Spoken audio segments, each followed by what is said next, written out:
IGNOU DCE-01 General Principles of Writing Block-1 Unit 3 Authenticity and Credibility 3.0 Aims and Objective. This unit considers one of the most important norms of writing, viz., the establishment of authenticity and credibility. Without no creative writing can appeal to the reader. It discusses the various implications of these two concepts and illustrates through examples how successful writers achieve these effects. This lesson tells you that the fantastic imagination of children can take any absurdity in its stride, but the adult mind has a sense of reality which looks for the authentic in literature. Although all writing is self expression, the act of writing filters our emotions. Only those which are genuine can be expressed through writing. The writer must live the experience which he is trying to communicate. If he wants readers to feel something, he must first he feel it himself. Authenticity of facts is very important. A writer must avoid crossing experience and culture barriers. Authenticity of locale and culture have been achieved by such writers as Raja Rao and R.X. Narayan. On this authentic base, they have written highly imaginative or comically exaggerated tales. Credibility can be realized only when the authenticity has been achieved. Mulk Raj Anand's story, discussed at length, shows how these effects have been obtained. 3.0 Introduction. This is the third unit of Block-1, dealing with the fundamental norms of writing. In the first unit, we have considered questions of general nature like why does one write? What are the two essential aspects of a literary work? What are the do's and don'ts of aspiring writer like you? And why should one learn to be one's own critic? And why should one seek others' opinions? In the second unit, we have discussed what clarity means and how clarity, which is not mere simplicity of statement, can be achieved, and also the technique to be adopted for achieving directness. Even if your starting attains clarity and directness, it will not be valued as a literary work unless it is marked by authenticity and credibility. In this unit, first, I will tell you what authenticity and credibility actually mean and how they can be realized in your work. But there are no set formula or recipes for achieving clarity, directness, authenticity, or credibility. You are only told what they are, but not what they can be done to achieve them. What is presented here is to help you achieve them on your own through the exercise of your own creative imagination. These units do not constitute a manual, but only an aid of the discipline of your creative powers. 3.2 The child accepts the incredible quite easily. Children love to hear stories. For instance, in fairy tales, folk tales, or new stories made up by gifted parents, the moment giants and spirits talking, animals and plants, kindly gods and bad angels figure prominently, as also do improbable incidents. The child's mind accepts the absurdities with delight and asks no questions about credibility or authenticity. For example, the story may run like this. Once there was a cat who, when a kitten, liked drinking ink. She had lapped up so much ink that of an old man went walking in the forest. His dog ran behind him. The old man walked on and on. By chance, he dropped a mitten, a glove for hand and wrist. The child enjoys listening to it, but does not question whether it is true or false, probable or improbable. Let us examine these two stories. Two observed 3.2.1 Two observed but delightful stories. The first story begins with delightful absurdity.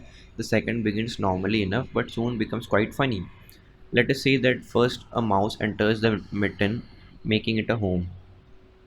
Gradually, a frog, a hare, a fox, a grey wolf, a boar, and a brown bear invite themselves in. It is only when the bear has entered the mouse's home that there is some crowding, and the mitten is about to burst. But before another guest can enter and make that happen, the old man notices that he has lost the mitten and goes back to look for it. The dog finds it, barks, and the frightened animals run out and away. Thus, the story becomes incredible as it develops. 3.2.2 The child is not worried by improbability, nor is it worried by moral issues.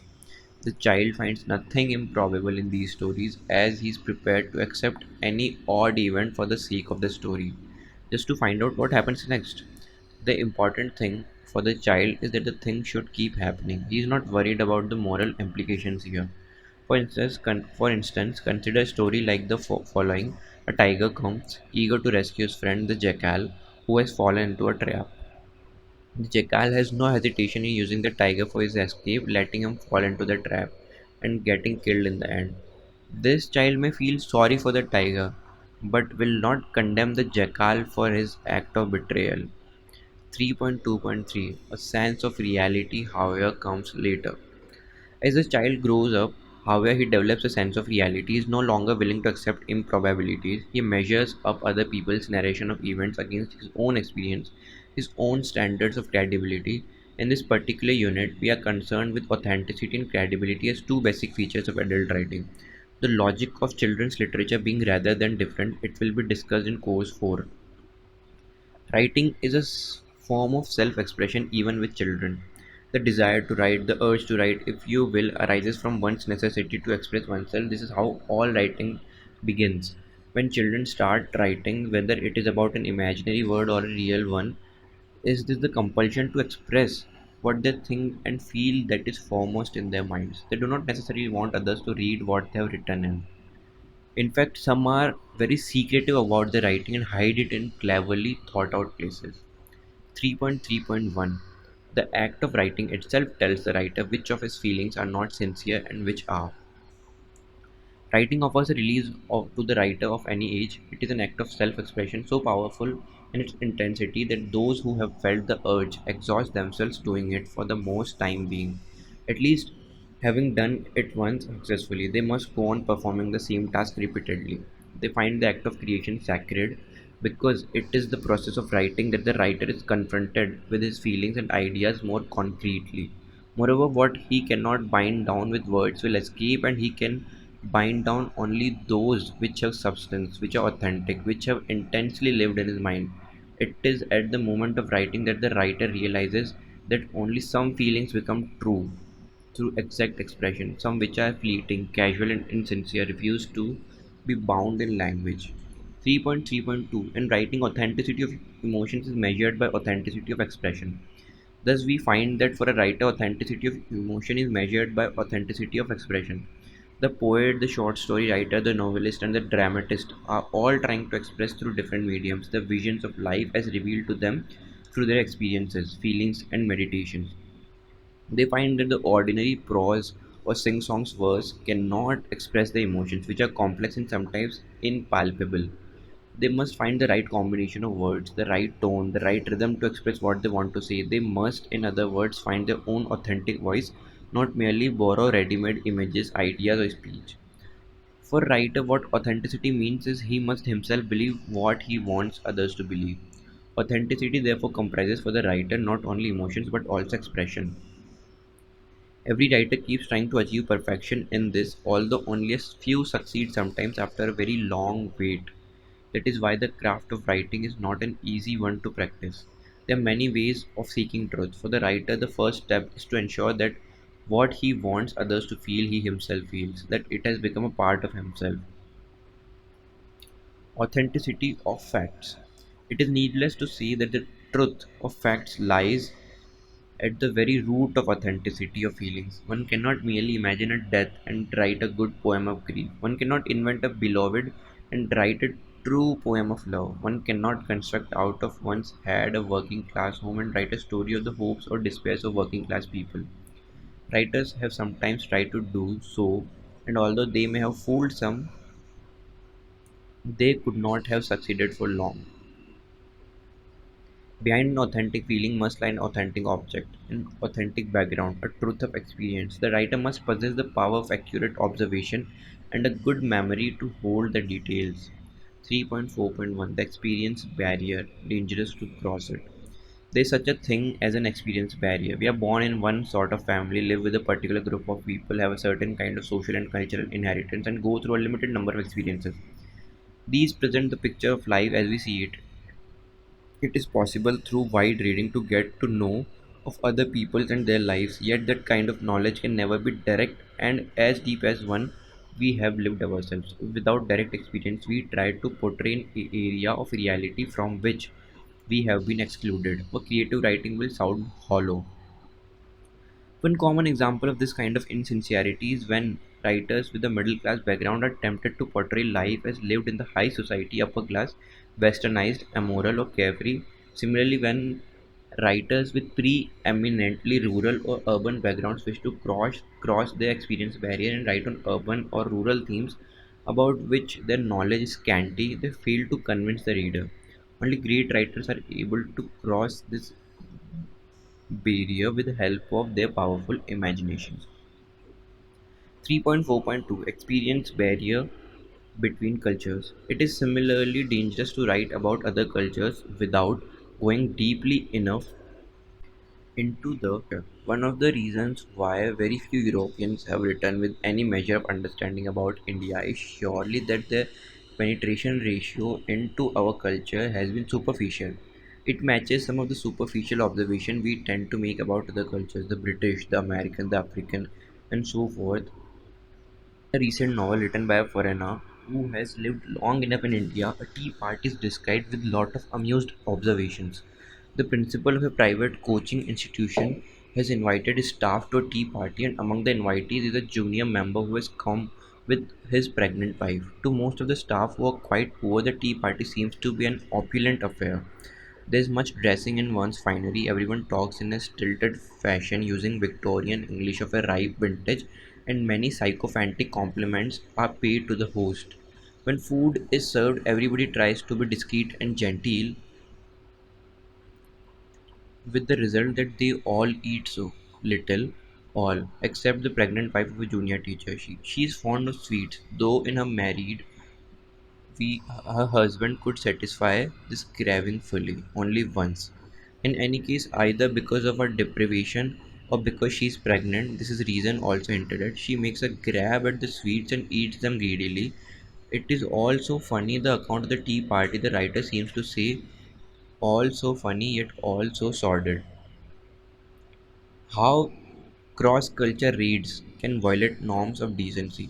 To an Indian reader of the story, it is however obvious that the account of tea party is indescribably cruel, and since fun is made of deprived people, the little education, the lack of money, and social status, it isn't bad taste.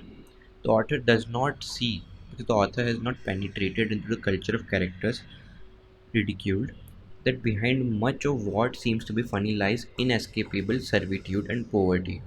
A person of breeding, not to speak of true culture, does not make fun of misfortune. The moral, therefore, is that unless the writer can truly say that he has gone deep enough into another culture to be able to understand it, he should not attempt any cross cultural raids. 3.4.4 Total authenticity of locale and culture. R.K. Narayan. One Indian writer who never allows this to happen in his novels and short stories is R.K. Narayan. His stories are all set in and around Malgudi, a small imaginary town in Karnataka. Geographical reality is pronounced in all of them, as is the reality of persons, their occupation, hopes and failures, amusements, and their daily life. So truthful is Narayan about people living in a small town. So authentic is his portrayal of their manners of speech, their education, and their attitude of mind. That very soon after beginning to read the second story by Narayan, one feels that one has actually lived in Malgudi all one's life. Narayan has found all his material in a small town. Narayan's stories ring true because his authentic voices come from the authentic experience that he portrays. 3.4.5 Authenticity is the base of even highly imaginative creation. Raja Rao. Even when a writer wishes to transform his material into a highly imaginative narrative, he must first ensure the authenticity of the material. Once he has done that, he can fashion the material into realistic, fantastic, symbolic, or any other mode that he likes. Take, for instance, the Raja Rao story, the cow of the barricades, included in the policeman and the rose OUP, in which the story of the cow, Gauri, and her participation in the Mahatma's non-violent movement is narrated. Not only is Gauri created authentically bit by bit before our eyes, but the human characters also, the master, his disciples, his disciples, and even the Red Man. Rajarao creates this authentic world so carefully that when at the end of the story he invests Gauri with conscious purpose of martyr walking sedately towards a willed death, we find it totally credible. 3.4.6 Authenticity established. The author can go in for great comic exaggeration. Arkinarayan. In Arkinarayan stories, authenticity serves a similar purpose, though it takes a different direction. With authenticity established, Narayan often imparts to credibility the dimensions of comics exaggeration in a horse and two goats.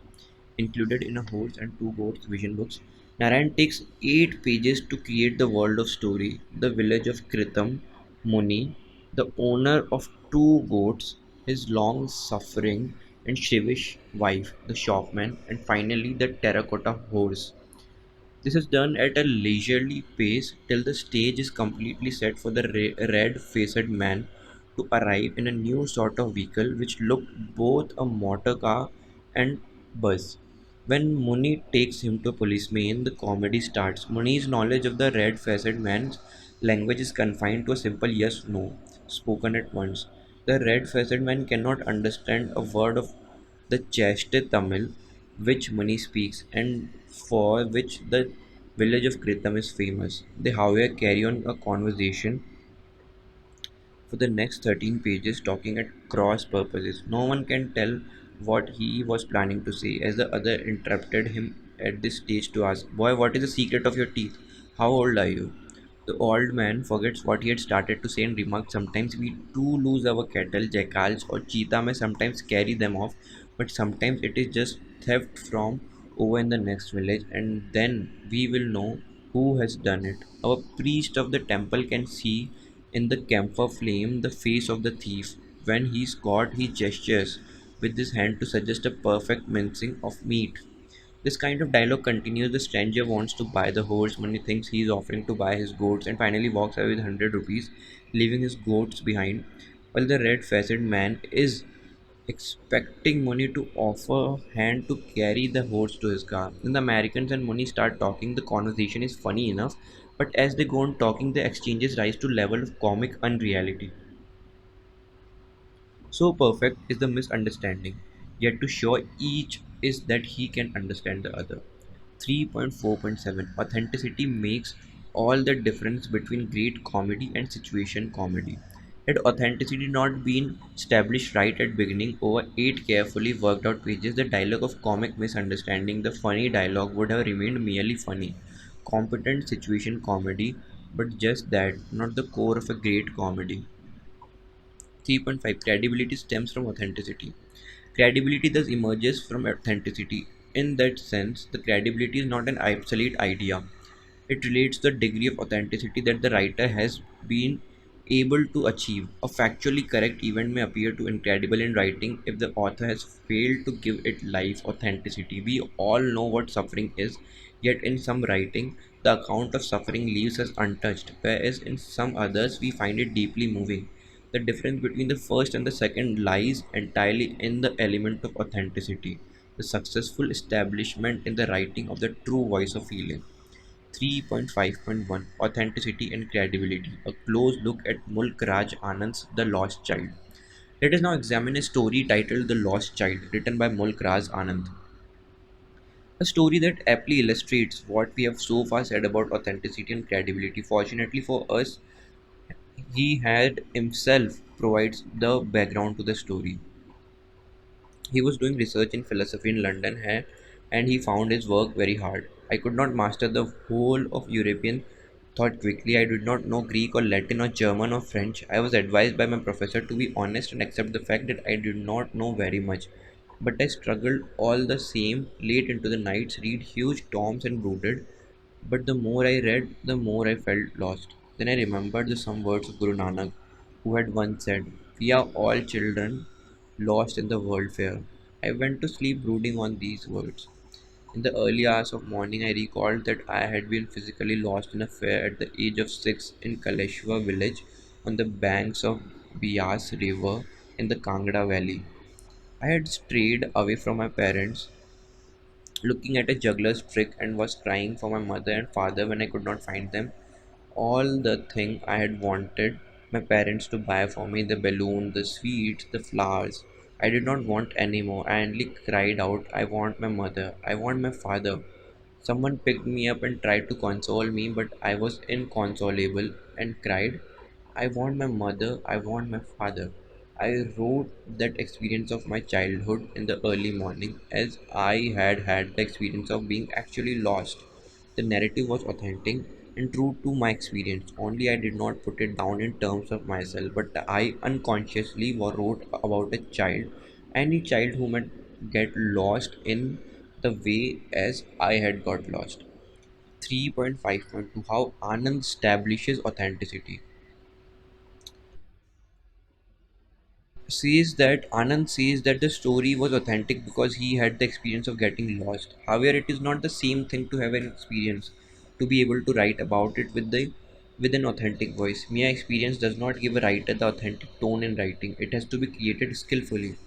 Anand first establishes the getting, the season, the place, the people, the many ways of traveling to the fair, and then introduces the child with these words. One little boy ran between his parents, legs brimming over with life and laughter. The joyous morning gave greetings and unashamed invitation to all to come away into the field full of flowers and songs. The child is full of life and sense of wonder. All his five senses are fully alive and stimulated. He is happily possessed of faculty of being totally absorbed in the sensation of the moment to the complete forgetfulness of his surroundings. On the way to the fair, he and his parents entered the footpath in a field. It was a flowering mustard field, pale like melting gold, as it swept across miles and miles of even land, a river of liquid light, ebbing and falling with each fresh eddy of wild wind and straying at places into broad, rich tributary streams, yet running in a constant sunny sweep towards the distant mirage of ocean of silver light. Where it ended on one stood a cluster of low mud-walled houses thrown into relief by a dense crowd of yellow-robed men and women, from which arose a high-pitched sequence of whistling, creaking, squeaking, roaring, humming noises, sweeping across the groves to the blue-throated sky like the weird, strange sound of Siva's mad laughter. The child looked up to his father and mother, saturated with the shrill joy and pure delight in their faces. He left the footpath and plunged headlong into the field, prancing like a young colt, his small feet chiming with the fitful gusts of wind that came rich with the fragrance of more distant fields. The poetic passages are just 3.5.3. This quotation from story is a little long, but it serves to illustrate an important point. Anand, in his writings, rarely indulges in poetic flights. If he does, if he does so here, it is with the specific object of establishing the authenticity of the child's world, the child's natural ability to absorb the entirely the world around him. The child is enchanted by the dragonflies bursting to the fair. Come, child, come. This exhortation has to be repeated by his parents to drag him away from what engages him at the moment, a banyan tree, a shower of young flowers, cooing doves, and when the fair ground is reached, sweet meat sellers, flower sellers, and balloon men, a juggler, and finally the roundabouts in full swing. 3.5.4 The shift in language further strengthens the authenticity. It is there that he loses his parents at once. The world changes for him. Panic stricken, he now runs about in all directions, still defeated, his cries suppressed into sobs. The bright, vibrant world of moment before now becomes a sinister one. Heavy men with flashing, murderous eyes and hefty shoulders knock him to and from with their brutal paws until he starts shrieking for his father and mother. He is lifted up in the arms of a kindly man who, to soothe him, offers him each delight the child has craved for earlier. But now he wants none of these. He only asks for his mother and father. The story ends with the man offering his last allurement on the list, sweets. But the child now only wants his parents. 3.6 Summing up. Authenticity and credibility are the most important norms of creative writing. A child accepts the incredibly easily, but not an adult. The child is able to do so because it has yet to develop a sense of reality. It is interested in knowing what is happening in the story and not in the important implication, moral or otherwise. But the adult tries to measure what is presented in the story against what he has himself experienced. Authenticity comprises not only emotions but also expressions. To be able to make others feel what he wants, he must feel it himself, and to achieve the right expression of it, which is not easy. The truth of facts is what gives rise to the authenticity of feeling. Authentic feeling is not possible without an authentic object or background or a truth of experience which underlies it. Direct experience is therefore necessary to be able to achieve an authentic expression of reality that is thought to be projected. That is why it may be said that there is an experience barrier which is dangerous to cross for any but the great writers. The writer attempting this will end up appearing to be the superficial offending. Truthfulness to experience is not enough. Empathy, which comes of deep understanding, is needed. Arkin is noted for authenticity of locale and culture, which characters, characterizes his work. By establishing authenticity skillfully, he is able to extend credibility towards a comic unreality, which does not render the work concerned incredible, as in a horse and two goats. Rajarao is able to highly imaginative narrative which is convincing by ensuring the authenticity of the material used, as in his story, The Cow of the Barricades. Mulk Raj Anand's analysis of the story, The Lost Child, brings out the authenticity of the experience embedded in it and the way in which it has been imaginatively rendered, so as to exemplify a universal experience, the child's first experience of separation, which is perhaps part of his initiations into life.